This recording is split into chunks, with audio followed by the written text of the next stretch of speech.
We all make choices, and I don't know about you, but it's time for a strength check. Infinite power, infinite power, infinite power, infinite power, infinite power.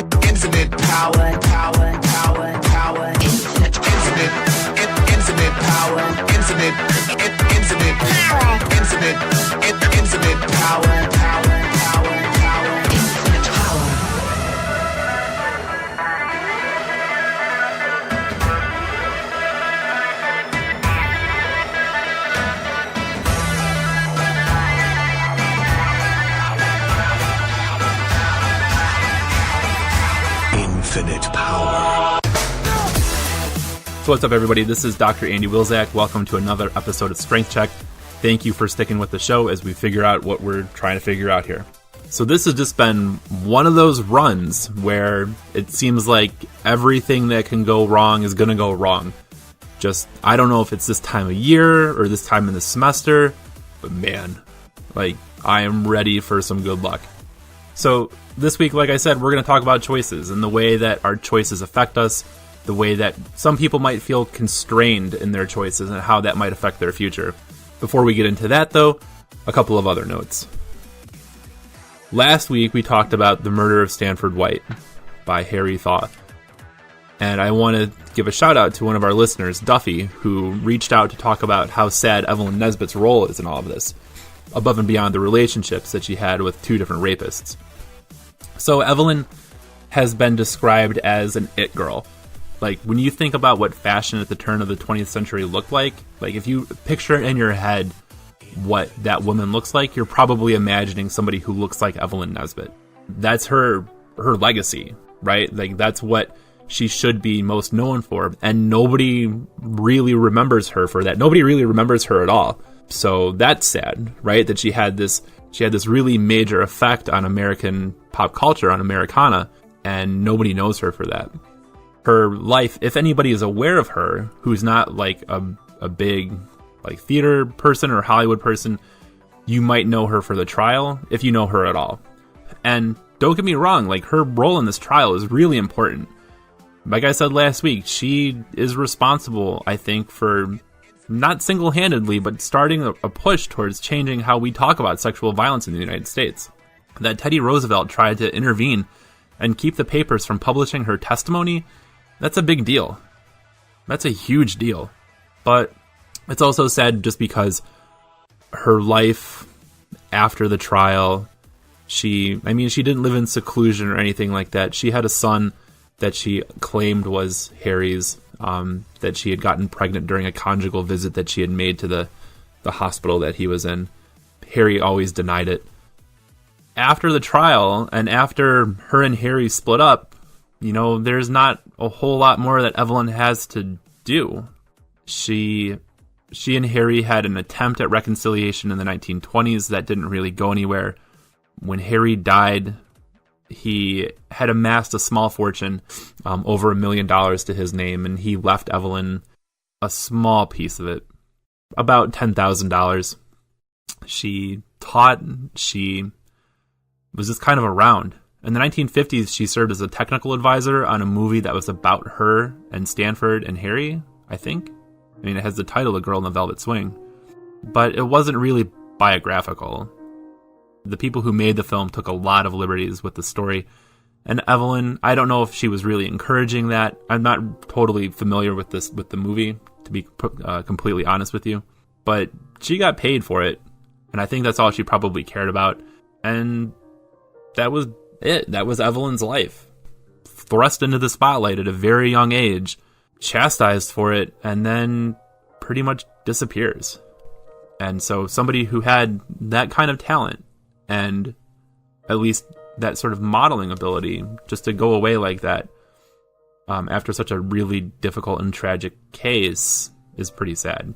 So I think Evelyn's story this week, and really her story overall, is a good reminder for people who might be listening to the show because of our sort of true crime connection, or anybody out there who's just interested in this stuff.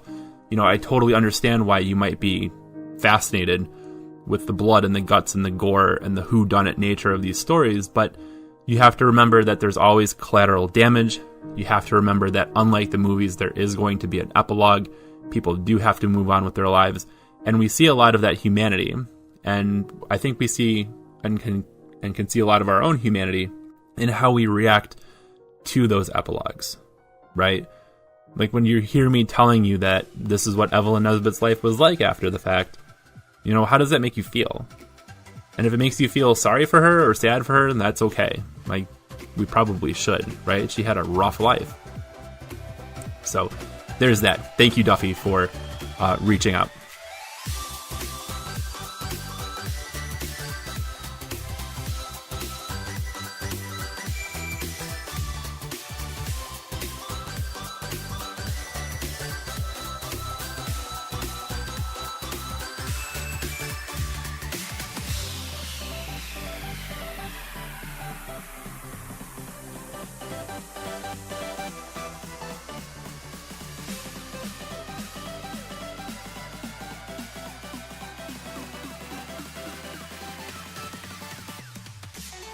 So, like I said at the top of the show, this week I want to talk about choices.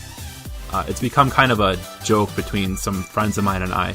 One of us does something stupid or something that we're mad about, and the response is usually, well, we all make choices. And I don't want to talk about choices this week in any kind of mocking way. I want to talk about how constraining choices might actually make us feel, especially with regard to people who are struggling with any kind of mental health problems, especially depression, anxiety, PTSD, people who have been in any kind of toxic relationship or abusive relationship, or people who find themselves trapped in a substance use disorder, or have all three of those things going on. I want to talk about how, we have a lot more freedom to make choices, to do what we want to do, than maybe sometimes we realize. And this is something that comes up frequently with people who have been victimized in some way, people who are struggling with something like depression or anxiety or PTSD, people who are in the throes of a substance use problem, that you're trapped, that there's no way out, that everybody's going to hate you, and you're kind of stuck, right? And it's really easy in life to feel stuck, to find yourself trapped by like whatever circumstances you found yourself in. What I think I've come to learn is that it's never as bad as you think it's going to be. Right. And I think that that's something that comes up probably a lot in, especially with like substance use related literature. So there's this thing, right, where you're suffering from something and you feel trapped, you feel boxed in, painted into a corner, pick whatever metaphor you want. And there's this tremendous fear of what's going to come in the future. And that if you try to make any positive steps to fix the problems that you have found yourself in, that not only is it going to be hard, not only is it going to be painful, but then people are also going to judge you.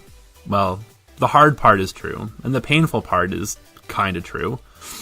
But the judging part, I don't think that's necessarily something that should hold us back, right? So, how do I want to put this? I have a kind of a corny metaphor, I guess. So, in a few minutes, we're going to go to an interview that I conducted with one of my Play for Progress volunteers on campus yesterday. And when I brought the mic in with me, I got there and it was raining. And I had a plastic bag for it, but I was sitting in my car on the roof of our parking deck and watching the rain on my windshield. And this has been, one of those semesters where if anything is going to go wrong, it's going to go wrong. And I am beat down. And I'm just ready for this school year to be over, and I'm watching this water spreading on my windshield, and I'm thinking to myself, I should just leave this thing in the car. I should just come up with something else to talk about on the show. I don't want to risk it. I don't want to risk this thing getting wrecked. I don't know how this works, but I know that water and electronics are typically a bad combination, so I don't know what to do. And I sat there for maybe 5 or 10 minutes.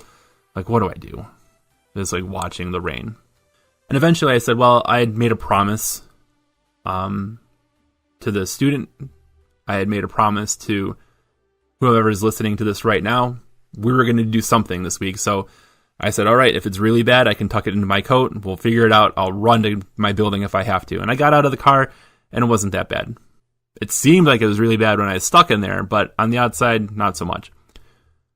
But this is just getting out of the car and dealing with a little bit of a rain shower, right? This isn't getting away from any kind of addiction or a toxic person or an abusive relationship or anything like that. So I'm not trying to draw any kind of equivalencies there. But what I will say, as somebody who has gone through this, that it's worth it. And so you got to take chances on yourself. And you do have that choice. You know, it kind of works, right? Like you're going through it and it feels like the worst thing in the world. But you get out of it and, well, getting out of it actually wasn't that bad. And like I said, it's one of those things that I don't think people ever really appreciate. I see it with students all the time. Bright students. Students that have lots of potential, who could take over the world if they wanted to. Who are feeling trapped by decisions that they've made. And are really terrified, like petrified about what are they going to do in the future, because the future is going to be hard and people are going to find out what I did and they're going to hate me and they're going to judge me, and people that I'm trying to get away from are going to judge me, and then what do I do? I don't know what to do. But you have to make that choice, right? You have to choose to gamble on yourself and say, I'm going to move. I'm going to get out of here. I'm going to go where the opportunities are. I'm going to make that choice to do better in my classes. I'm going to make that choice to make healthier decisions. Make that choice to be a better person. Surround myself with better people. Make that choice to get away from all this nasty stuff going on in the world. Make that choice to be happy. It kind of reminds me now of another thing that I try to remind myself about. I reminded myself to remind myself. It's funny how your brain works, right? Human body's a mystery. Life is hard. Life is always going to be hard. Life is going to kick your ass up one side and down the other. It's going to beat you down without mercy. It's never going to give up. It's never going to let up. But in spite of that, there are lots of things that we do to add on to that pain. There are lots of things that we do to increase our own suffering. And so if you feel like you're boxed in and you're suffering, you have to ask yourself, well, how much of this is life doing this to me? And how much of this is myself doing this to me? And if it's life doing it to you because your job is hard, your kids are stressful, your health is your health, then, I mean, that's tough to get around, right? But if it's the case that your life sucks because of choices that you've made, well, identify those things, those people, those places, those things that are causing you that suffering, and fire them. Get rid of them. It's not worth it. You got one shot at this world. Get rid of that suffering. Find the Josh Smith in your life and fire the Josh Smith in your life. And if you get that joke, I appreciate you.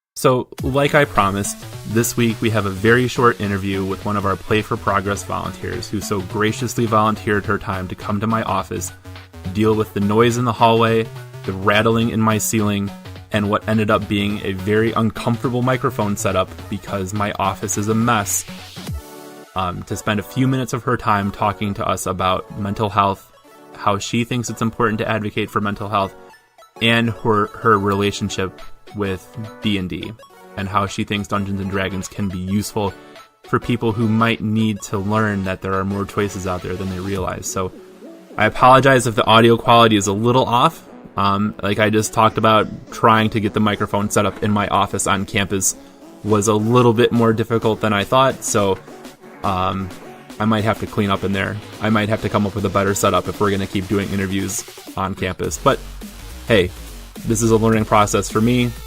I hope that you appreciate that. So I'm going to throw to the interview now. That's an industry term, throw to something. With one of our Play for Progress volunteers and a student of mine. Her name is Lindsay. We're going to go to that interview right now. Here's Lindsay.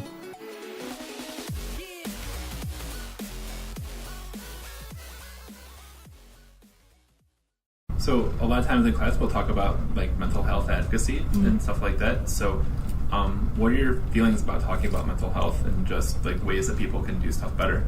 I think it's really important. I think there needs to be less tabooness on therapy because you think of therapy and it's kind of like, ooh, that's scary, like I don't want to do that, that means like there's something wrong with me. But it's so important, and once you go you realize, okay, I'm normal, this is normal, and I feel a lot better going to it. And just talking out your feelings with a professional, it just feels good. So do you think that just in general people should talk about like how they're going to therapy more, or like experiences in therapy? Is that what you think? Yeah, I think because you don't hear about it a lot, and I think everyone needs to make it more normalized, because you know, it can be such a helpful tool to so many people, and there's a lot of people who think it's this, you know, scary thing, but it's just you're talking to someone and they're trying to help you. And they're not judgmental, right? Yeah, exactly. They're not sitting there making fun of you. Yeah. I mean, sometimes they are, but it's in good fun. So you've just started out on our Play for Progress project. So you've played D&D before, Yes, right? So yeah. what do you think about, just in general, like, what's appealing to D&D for you? Well, to you? at first, my friend asked me, and I kind of always saw D&D as kind of like, oh, it's something for nerds, and like, you know. But once he got me to like play a session, I realized, wow, this is like a lot of fun. It just takes you out of like your everyday life to life world and your problems, and you're able to just escape yourself for, you know, even if it's like an hour to however long your session is. I think it's great. So as far as like merging those two things together with mental health and then D&D, like, what kind of possibilities do you see there? I think it could be endless, honestly. I think as long as that taboo is taken away, because there's similarities between therapy and, you know, D&D with that taboo there. That how I said like that I saw it as like just a nerds game. I think it's endless, that anyone can play and anyone can have fun with it, because it's just using your imagination when you get down to it. So for people who've never played it before, like what would you say to them to try to like pitch it to them? I would say honestly, just give it a chance. You know, there's nothing that can go wrong. You're just making a character and having some fun with friends. And even, you know, if you don't like it, you're just hanging out with friends and having a good time, honestly. Can you think of like moments when you've been playing the game before, either with us or just you know, in your own life, where you've been in a situation where you've done something in character that like real life Lindsay wouldn't do? All the time. Besides like, you know, the murder and stuff like Yeah. that. Like obviously not. Honestly, all the time, especially when it comes to like chaotic evil, or I tend to play more out there characters, and characters that are willing to make more radical decisions. And sometimes, you know, I like to play rogue a lot, so a lot of times like steal or just be very standoffish, when in real life I'd like to give everyone a chance. Yeah. So can you think of any times, or like, has there ever been an experience where like you were afraid to do something and then you thought about like, well, if this was this setting, then I'd be like, so why am I actually afraid? Like, because I think one of the powerful things about this is that, like, it can show us how a lot of times like we manufacture things that we should be afraid of, or should be unwilling to do, or like something like that. So have you ever had, and it's okay if you haven't, like, I know most people don't think about games that they're playing with like, what does this mean in my life? I don't think I consciously think about it, but I think D&D has allowed me subconsciously to kind of come out of my shell. It's allowed me to kind of take more of a leadership role and kind of put myself out there more, and realize that, you know, sometimes it's scary, but you can do stuff and put yourself out there and not be totally like denied. Yeah, so you would recommend it for people who are definitely listening to this and might be skeptical. Yeah, I think it in some twisted way is kind of like a public speaking class. Strong recommendation for public speaking classes. A D&D class that is just public speaking 101. Maybe we should do that. Maybe we should have some kind of D&D class here. Honestly, I think it would be a success. Crime and mental health Yeah. in D&D, which is like everything that this podcast is about. Yeah, yeah, definitely. So thank you, Lindsay, for your time. No problem. So thank you again, Lindsay, for taking some time out of your day to talk to us about mental health. If anybody out there listening wants to participate on the show, take some time out of your day to come by my office if you go to my university, or you want to Skype in, talk to me about your thoughts on mental health or what you think Dungeons & Dragons can do for people who are struggling. Reach out to the show. Let us know. I'll be more than happy to give you a platform. So let's talk for a second real quick about what Strength Check is becoming. Because like a lot of things in my life, I don't really plan for stuff. I just do it and then figure it out later. And this show is definitely like a really good example of that.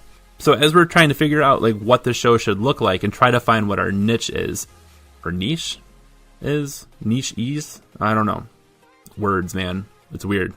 Try to figure out what the show is supposed to be about. We're telling people that this is crime and mental health and Dungeons and Dragons, which are three topics that don't really work all that great together as a singular type of show. So we've had like a mini variety show up until this point. But how sustainable is this? Right? Who wants to listen to me ramble every week?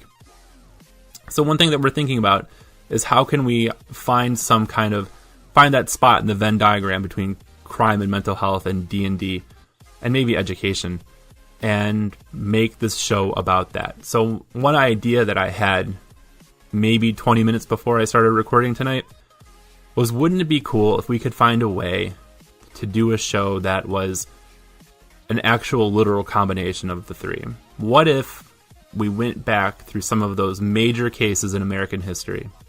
The Manson family, the Black Dahlia, the Zodiac, and took some of our Play for Progress volunteers, or took some of our early adopters, those of you listening now, gave you the role of investigators, and had you play through a kind of sort of historical, kind of sort of fictional accounting of the case, where because we know who Manson was, and we know, well, we have a pretty good idea of who killed the Black Dahlia, and we have those incredible settings in Southern California in the 1940s and the 1960s, like maybe there's something there if we make Strength Check about that. I think it would be pretty cool. I don't know, but that's me. So if that's something that you might be interested in, reach out to the show. Let me know. Maybe we can put something together. This is basically an on-air plea for people to come and play D&D. The other thing that could be a possibility would be maybe a little bit of a historical true crime kind of bend, right? Like, it's fun talking about this stuff from the turn of the century. And I'm working on a book about that. So maybe we spend some time talking about the assassination of President McKinley and what that meant for the entire future of the United States. Maybe we talk about the anarchist movement in the early 20th century and how that was like the boogeyman or the boogeymen of the time. And 100 years later, who really thinks about the dangerous anarchists anymore? I don't know. So there's something there. There's also the possibility of using this as a way to talk about the stuff that I talk about in class. Now, I don't want this to be just audio lectures either. I don't want to give it away for free, right? But there are lots of things that I want to talk about in class that I don't have the chance to talk about in class, and so maybe Strength Check becomes that. Maybe Strength Check becomes like the B-sides of my lectures. Maybe those things that I've wanted to teach or I've tried to teach that haven't really worked out, maybe those work better in podcast form. You know, I used to teach victimology as a semester-long class, but I can't do it anymore. I did it once, and that was enough. That was enough to tell me that is not a class that I can do for 15 weeks. But maybe I can do it for 15 episodes. Maybe there's something there. Next semester, I'm teaching a revolutions class. It's something I've been obsessed with. And a student asked about it yesterday, and I went into a not my 30-second pitch. It was more of like a 10-minute pitch. But maybe that's something I can cover. You know, what pushes people to make change at that level? I don't know. There's something there. That's it for this week. Hope you've enjoyed spending some time with us. If you are somebody out there who has stories to share, you want to come on the show and talk about your relationship with Dungeons and Dragons, you want to advocate for mental health in your own way, reach out. I will be more than happy to put you on the show. If you have ideas, if you have any correspondence for us, if you want to reach out, if you have anything to volunteer for the show, please, you can follow us on the Red Hot Twitter machine at Strength Check. You can email the show at strengthcheckpodcast@gmail.com. You can follow me on Twitter at Hey Dr. Will. That's HEYDRWIL. The show is produced by Mark Warren. Mark looked at this around 5 minutes and 45 seconds and thought, this is pretty tight. Thank you for listening. Thank you for letting me think out loud about this idea of choices. I really appreciate that. Please leave us a review on iTunes. 5 stars if you love us, 5 stars if you don't. Recommend us to a friend. You can also follow me if you're into the D&D part of the show on a new stream on Twitch called Mages and Mentors. We will retweet and send out information about that show as it airs. Our first actual live game was this past Monday night. We'll be on again a week from Monday. That's it for this week. Thanks again for listening. Fight forever. See ya. Bye.